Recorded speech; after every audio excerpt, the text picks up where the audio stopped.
What's going on, guys? Welcome to episode 2 of the Winners Win podcast presented by iKon Boats. Today we're joined by two high school anglers from Illinois. They're the most recent BASSMASTER high school champions from Clarks Hill Lake. Welcome JD McBroom and Carter Pjesky. How's it going, guys? I'm good. How are you? Good. Doing good. Yeah, guys, congratulations on the win. That's awesome. I saw it's a 237 boat field, and you guys had, 15 and a half pounds? Yeah. Yeah, that's not an easy thing to do, so congratulations on that. Thank you. That's something that a lot of guys strive to do and gives you something to look forward to at the end of 2024 for the national championship Absolutely. coming up. Absolutely. You guys have had a lot of past success too this season. I know you guys finished 6th place at Harris Chain for the MLF event. Yep. Yeah. And then last year, you guys finished 2nd at the MLF National Championship and 6th at the World Finals. Is that right? Yeah. Yes, sir. Yeah, that's awesome. So you guys have been kind of dominant in the high school fishing scene for a while now, and you guys have had a lot of success. So congratulations on that. Thank you. Just to kind of start, I want you guys to tell me a little bit about yourself. To start with your name, what grade you're in, and then maybe like home lake. And then one thing I like to ask everybody is like what their favorite technique is to fish. All right, JD, you can go first. My name is JD McBroom. I'm a junior in high school. I'd say my home lake is Delavan Lake in southern Wisconsin. I'd probably say, my favorite technique is just frogging, just like we did up at La Crosse to get 2nd in the national championship. I'm Carter Pjesky. I'm a sophomore in high school. I'd say my home lake is probably Lake Shabana, which is it's a smaller one, but that's about as close as I got to me. It's probably 30 minutes. And then favorite technique, yeah, probably a frog. It's hard to beat a frog. Yeah, kind of hard to beat that topwater bite, huh? Yep. You guys just won that event, which is awesome. So kind of just walk me through your practice. Did you guys practice a whole week down there? We actually, well, on our way down there, we had some trailer issues where our brake caliper had a little bit of a problem, so we had to stop and get that fixed, and that was about at 9:30 at night. We weren't even out of Illinois at that point, so that took about an hour and a half, 2 hours to get that fixed. So then we actually only got about maybe a full day of practice. We got one day that was probably noon to 6, and the next day was probably about 6 to noon. So not a whole lot. That's crazy. Had you guys been to that lake before? Or? No, sir. Yeah, that's awesome. So just get to go down, learn for a day, and kind of see how it goes on tournament day. Did you guys find something in practice that was really promising that you thought you would do well in the tournament, or did you kind of just go get a feel for the lake? I think we just found kind of a good area that we wanted to stay in, but I didn't think we really had any specific spots, just kind of covering a good amount of water. Right, just kind of get a feel for how the lake was fishing and give you the best shot on tournament day. So you had that one day of practice. So you're sitting there, tournament morning. You dump the boat in the water. It's real early in the morning. So you're sitting there at takeoff. Like, do you think you have a shot at winning, or are you just confident in your abilities at that point? Because I know with a day of practice that could be tough and scary just to sit there in front of 230 boats and well, hope for the best. The day before that, actually, our practice, we had a pretty good practice. I mean, we didn't catch a whole lot of fish, but we caught some better quality, and that was that quality that we were shooting for. I think we had two 4-pounders in like an hour of that first morning of that practice day. So I to be honest, I felt it was either going to be a bust or it was going to be a good bag. And that 15-8 wasn't really. I didn't really expect that. I thought it was either gonna be we were gonna catch straight 4-pounders, or we weren't gonna do so hot. But those big ones we found the day before, they were acting a little stingy. That weather changed and all that sun went away, so that toughened it up a little bit. But we had one good one that was about 6 pounds, so that one helped. Right, when you're talking 15 and a half pounds, a 6-pounder goes a long way, right? Yeah. And then morning, one thing we were worried about is a lot of the guys catching spots out in the main lake, because that's one thing we hadn't tried much, but there was a lot of wind tournament day, which I think helped us a good amount because we were in a protected area, which canceled out a lot of the guys fishing the main lake, so I think that helped us a lot. That makes sense. So that was a one-day tournament. So just talk to me a little bit about how you guys ended up catching them. I know you said you had a productive area that you thought would be good, but just what you ended up doing on tournament day with that weather change of conditions too. We kind of stuck to what we were doing.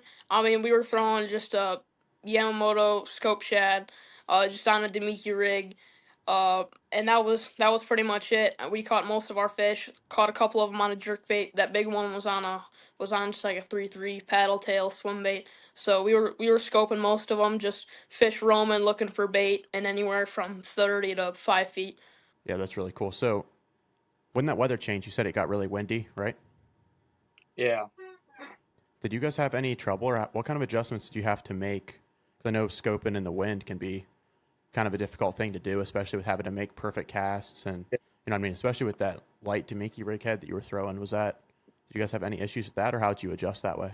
I mean, a few of our areas may have gotten a little blown out, but I'd say our main area was kind of on the back side of the wind, so we were pretty protected in there, which helped us out a lot, staying like hidden from the wind and be able to make good casts the whole day. Yeah, that makes sense. Did you guys have a lot of fish follow your baits or anything? Because I know that's been a big thing with a lot of the pressure, right? Yeah. Oh yeah. I mean, they would. I mean, there'd be one you'd see him. You'd see him 70 feet out there, and he'd be sitting 15 feet under the surface, and you'd that bait would hit the water, and they'd shoot right up to it, and they'd stare at it, and they were smart, man. They got some pressure, and they knew what was going on, and they'd come right up to it. They'd look at it, and you'd keep popping it back to the boat, and they weren't going for it. Right. Yeah, that seems to be one of the big common themes of things about with the whole Yeah. live scope And I trend right now think too. I think a lot of people, once that happens, the first 25, 30 fish that do that, people will get spun out and frustrated. But I mean, it only takes that one out of 50 fish to be a 4 pounder, and that'll change your day. So that makes me curious. How many fish do you guys think you threw out that day? I Prop mean, 300, I'd say, somewhere in that range. Yeah, some crazy numbers.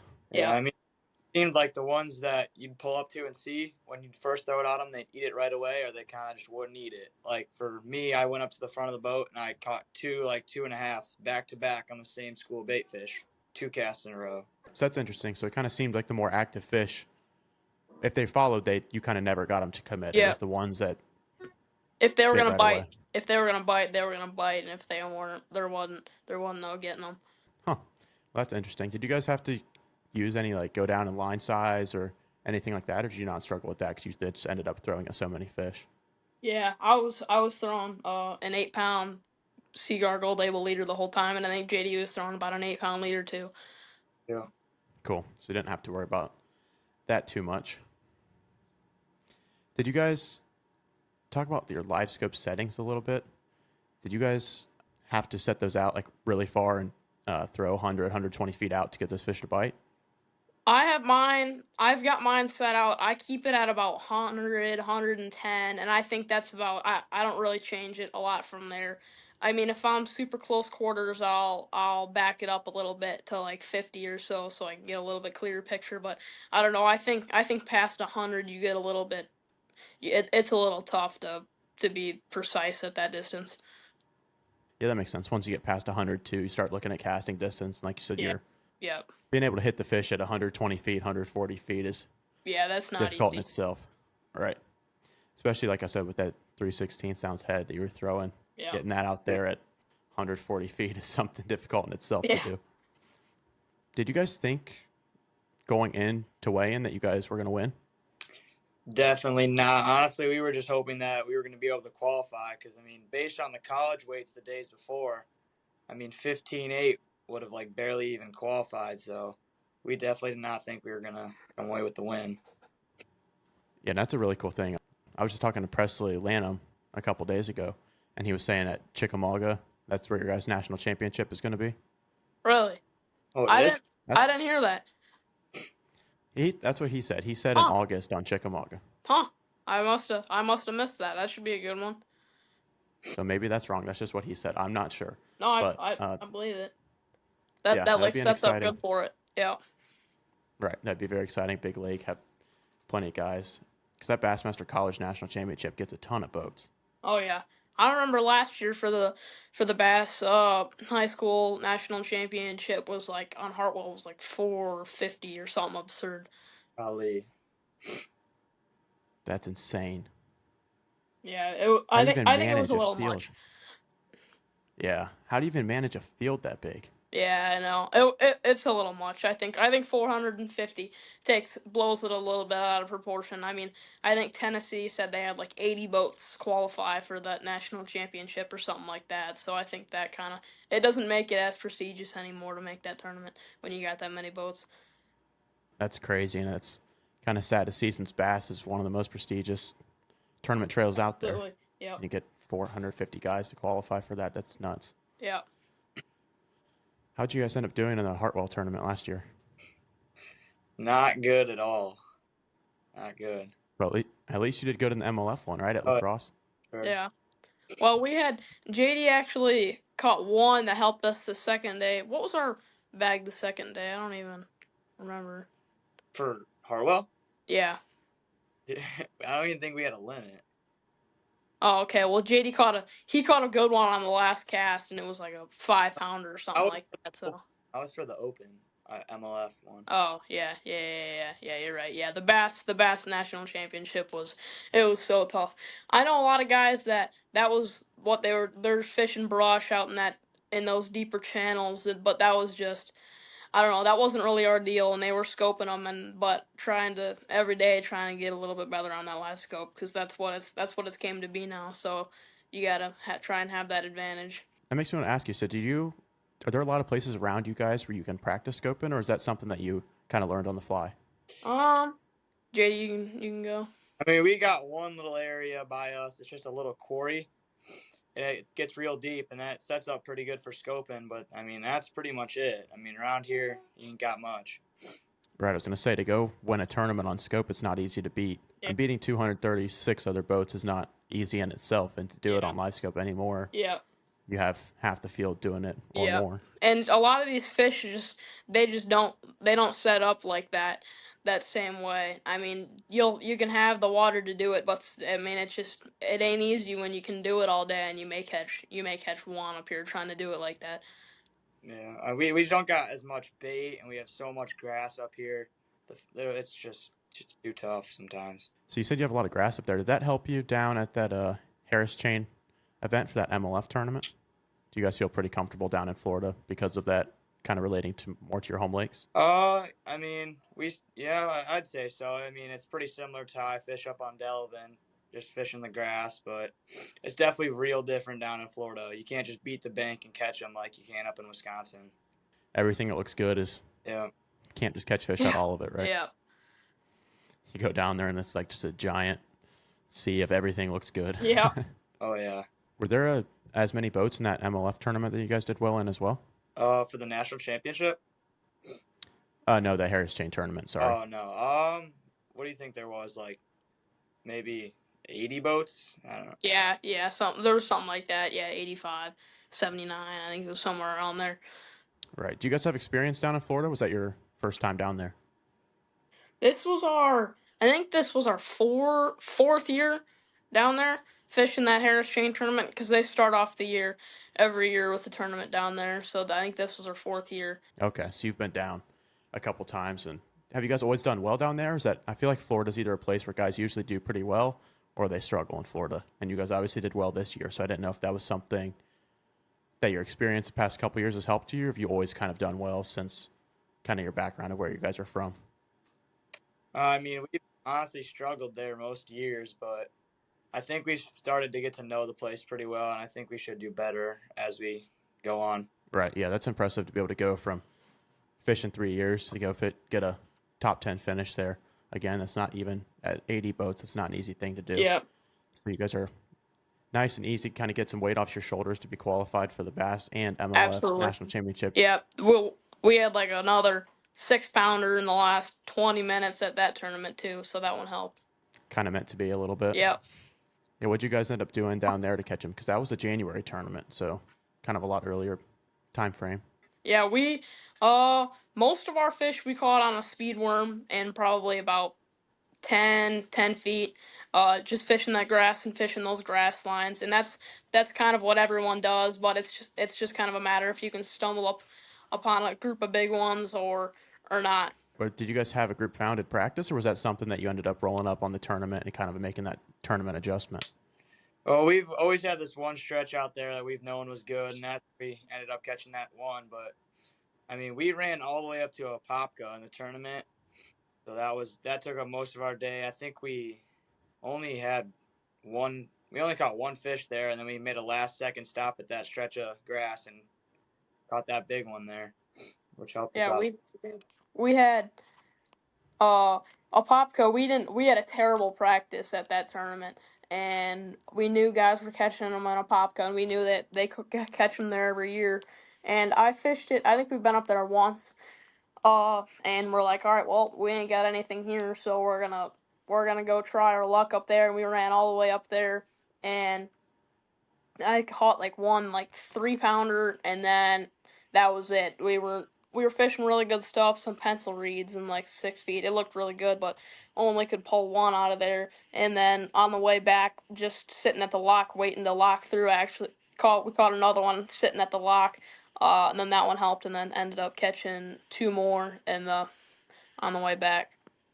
So we didn't There you even have go. a full limit. Dang. That's sweet to catch one in the lock while you're sitting there Yeah. waiting. A little bonus fish Yep. you don't expect, Yep. right? That's pretty cool.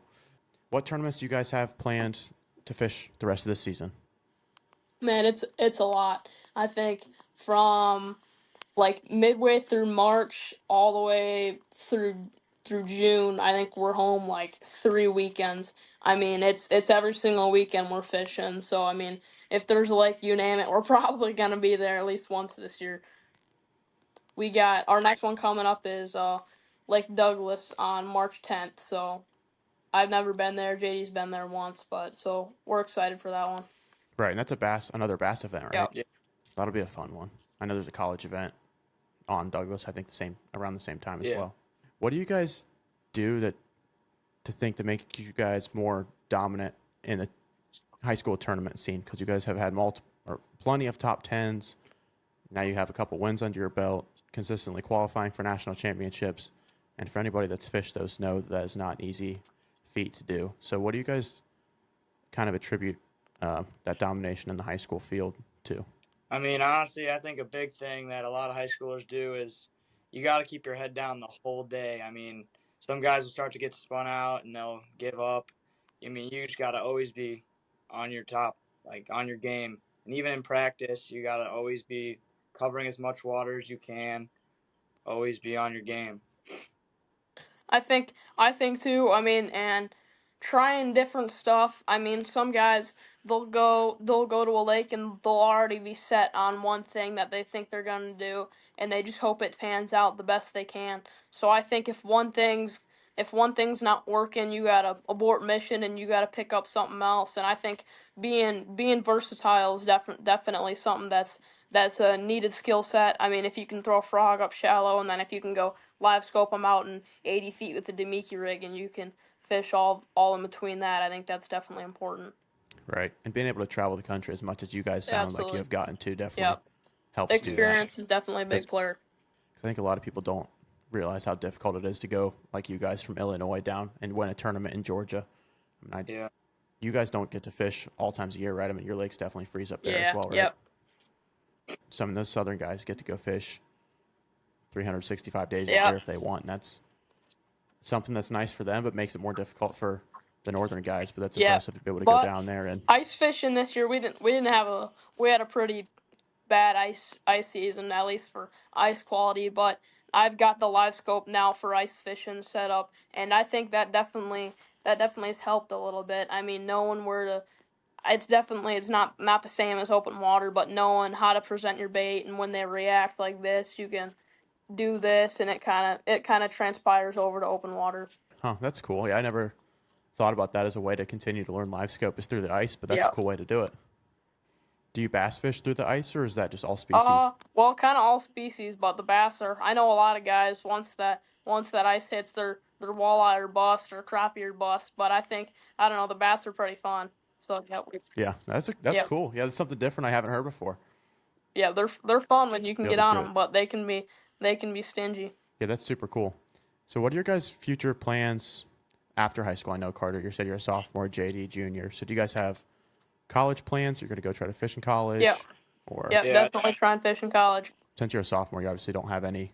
You're not committed or anything, No, right? nope, not yet. Right. That's a little Yep, not still got a couple more old enough for years. that yet. So in your last couple years of high school, you're just going to continue fishing Yep, bass and yep, MLF that's events. it.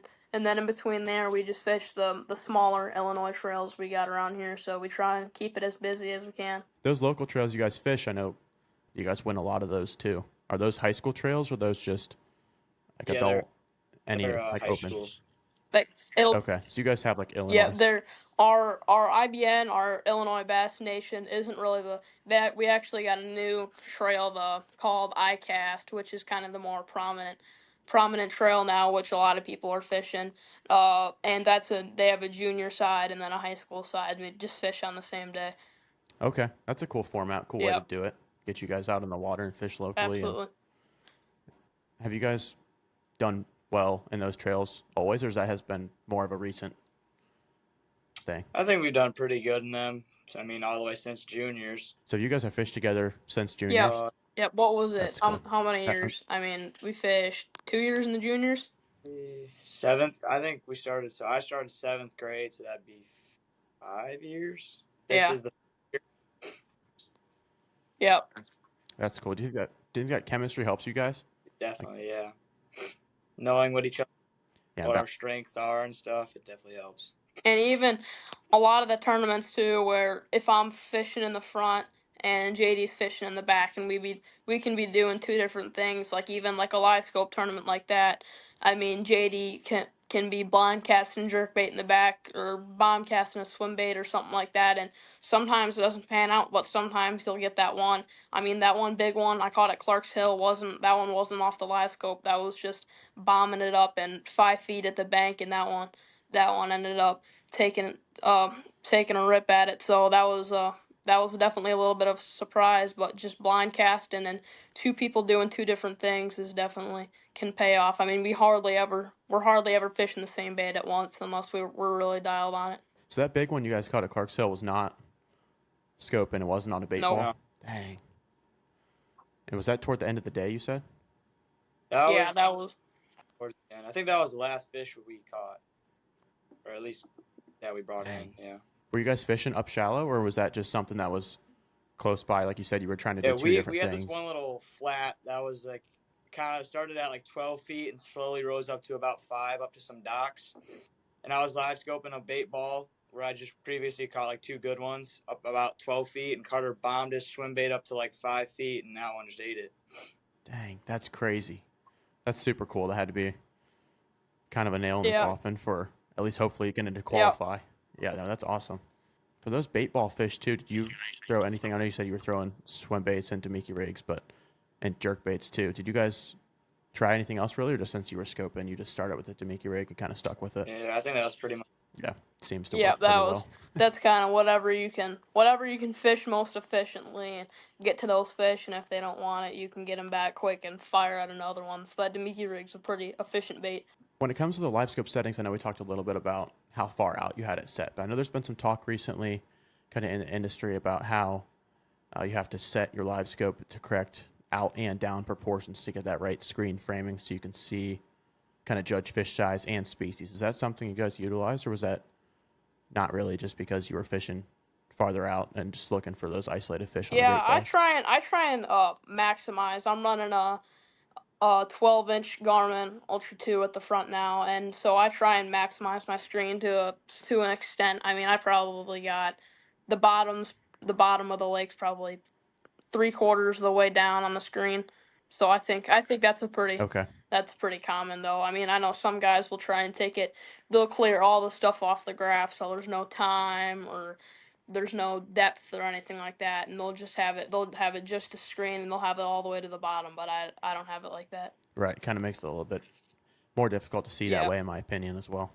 Yeah, I didn't know, because I know, like I said, there's been some people talking about how if you keep the same screen proportions, you're able to kind of see better identify fish species. And I know fishing on those bait balls, I'm sure you didn't have too many issues with other fish species being around. Stripers. I actually ended up hooking into one that it was sitting on the bottom, and he was kind of just cruising on the bottom, and I was like, oh man, this one looks good, and pitched out to him, and he hammered it, and I just kind of leaned into him, and then he took a huge run. So I was either thinking I had the world record spotted bass or a big striper, and those stripers they're strong, man. I probably fought it for 10 minutes, and it was like a 9-pound striper. But that was the only one we caught in the tournament or the practice. Yeah, those things are mean, and they can be hard. Other than size, like you said, those can be difficult to Yeah, tell yep, on live yep, scope to know what you're throwing at. definitely. That's crazy. And even just to go back and talk about those bait ball fish, like some of them we wouldn't even see. Some of them you'd see feeding up on the bottom, or you'd see like a fish go up into that bait, and then that bait would disperse. But some of them you couldn't even like see the actual fish. You just cast into that bait ball, and then you'd flip your bail and reel your line tight, and you just let it fall down in there, and you'd feel and meet it. So sometimes it wasn't even seeing them; it's just casting at that bait, and sometimes they're gonna be fishing that. Huh. Yeah, that's interesting to see. You didn't even see the fish. They were all up in the bait ball and still would eat your Damiki rig even with all that bait around. Because I know sometimes, too, the fish, I mean, I know you said they're smart and you had plenty follow, which is typical anymore. But with all that bait, it can be difficult to get them to bite just because there's so much abundant like food source for them Yeah. already. You know what I mean? Did you notice any difference in like your bite percentage for fish that were under the bait ball versus over top of the bait ball, the ones you could see? Honestly, I'd say the ones sitting under the bait and you let your Damiki rig fall through the bait were probably the most aggressive. Yeah, those ones are the ones, like Carter just said, the ones that seem to typically be feeding up. Yeah. How many fish did you guys end up catching that day? I think did we cull once? I think only once, yeah. So I think literally only 6 fish. Yep. Okay, so you guys just caught 6 or at least 5 of the right Yeah. ones then, right? Yeah, well, that's all you needed. You guys were clearly in the right area for right Yep. size of And fish it wasn't the ones it, you could get to bite Yep, in it the weather. wasn't too much of it wasn't no secret spot. I mean, most of the day, kind of as the day went on, there was more people trickling in, but there was definitely boats around us, so it definitely wasn't any secret where we were at. Typically, a lot of the times that people fish on those bait balls is kind of more down toward like a dam end or something. Were you guys fishing somewhere around that kind of thing in that cleaner water? We were about 1 creek arm up from the dam. Okay. So were you guys fishing like in a creek arm or something, or was that more of a main lake type deal? It was definitely in a creek arm. And that was just on a big flat, so I mean, it was a creek and then a finger, and then they just kind of some tributaries off of that feed in there, and it was just on a big flat on if this was the creek, and then big flat right here, and that bait was getting pushed up there, and that was where we found most of the active fish. Okay. Yeah, so definitely more of a typical Yeah. pre-spawn situation, right? I didn't know if it was going to be more of a main lake type thing. Did you guys, I know you said I know before you already said you had a bunch of fish follow, but sometimes it can be really difficult in that cleaner side of the lake to end up actually getting those fish to commit. And I know you said you're in a protected area, but do you think that wind helped at all with just putting a little bit of ripple on the water to kind of help those fish bite? I don't know. To be honest, I think sometimes that sun when those fish are on that bait, I think sometimes that sun can help because that bait'll they'll get pushed around a little bit more, and those bass they can see that bait better, and they get more prone to feeding. So I think sometimes that sun, to be honest, can help a little bit, and especially when there's no wind, it's definitely like you said, it's easier to position yourself and your bait ain't getting blown around in the wind and your line's not getting blown. So I think, to be honest, I think a calm sunny would have been the best conditions. Would have been best. Kind of bring that bait a little bit Yep. more to the surface Yep. too and help those see those fish a little bit better. Yeah, I didn't know if, like I said, if the wind would help at all with that Yep. just such clean water.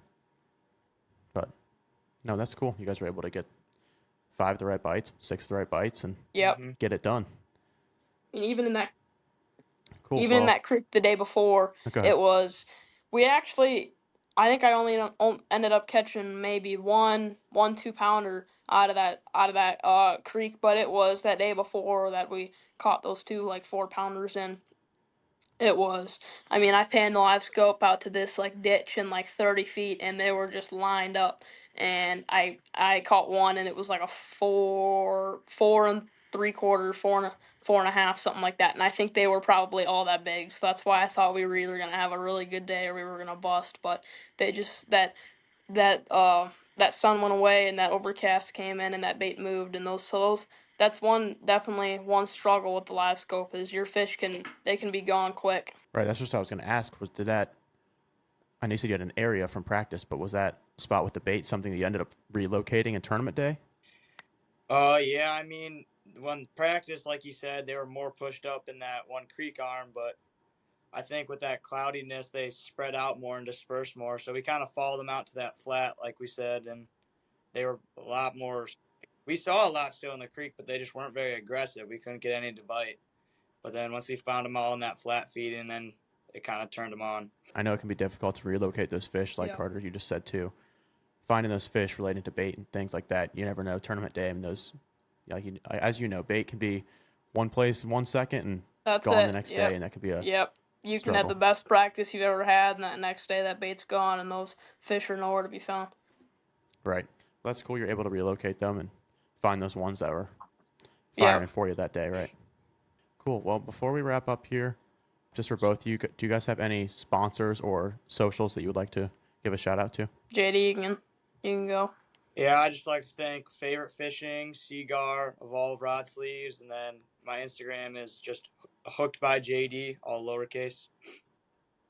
My Instagram, CJPJ Fishing, and big thanks to everyone that's out there supporting me. Braden, I appreciate you having us on. Yep, thank you very much. Yeah, of course. I appreciate you guys coming on here, and hopefully we have something else to be able to talk about. Another tournament win for you guys Absolutely. coming up in the near future, right?